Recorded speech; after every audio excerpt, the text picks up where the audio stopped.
Hello everyone, welcome back to the channel. In today's video, I'll show you how to use WeTransfer Portals.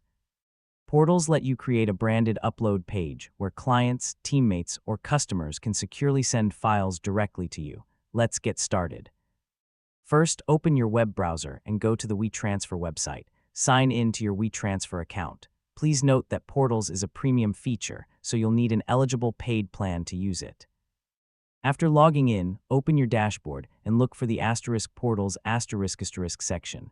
Click Create Portal * to start setting up a new one. Give your portal a name that clearly identifies its purpose, such as client uploads or project files. Next, customize the basic settings.